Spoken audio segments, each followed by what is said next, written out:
یہاں کچھ عرصہ رہے. اب مصر میں حضرت ابراہیم علیہ السلام کی شادی حضرت حاجرہ علیہ السلام سے ہوئی. بعض روایت میں کہ وہاں کا جو بادشاہ تھا اس نے حضرت حاجرہ کے ساتھ شادی کروائی. اب حضرت حاجرہ اور حضرت سارہ علیہ السلام دونوں کے ساتھ مصر میں ہیں. اللہ رب العزت نے پھر حکم دے دیا بھئی یہاں سے آپ ملک شام ہجرت کرو. اب دونوں زوجہ کو لے کر ملک شام ہجرت کی, وہاں آپ تشریف لے گئے.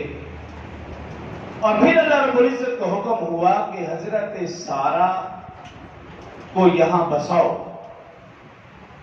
حضرت سارہ علیہ السلام کو وہاں بسایا. اللہ رب العزت نے حضرت حاجرہ اور حضرت سارہ دونوں کو ایک ایک بیٹا دیا.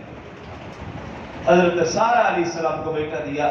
پہلے حضرت حاجرہ علیہ السلام کو بیٹا دیا, نام رکھا اسماعیل. پھر حضرت سارہ علیہ السلام کو بیٹا دیا, نام رکھا اسحاق. اور اللہ کا حکم ہوا کہ حضرت سارہ علیہ السلام اور ان کے بیٹے اسحاق علیہ السلام ان دونوں کو یہاں بساؤ. ان کو وہاں بسایا ملک شام کے اندر.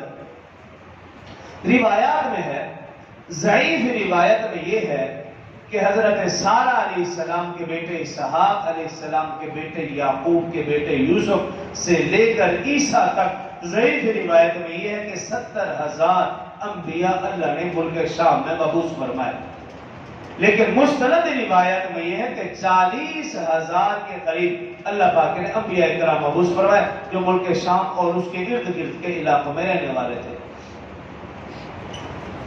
اب اللہ رب العزت نے اگلا حکم جاری فرمایا کہ حضرت سارہ اور حضرت اسحاق یہ تو دونوں یہاں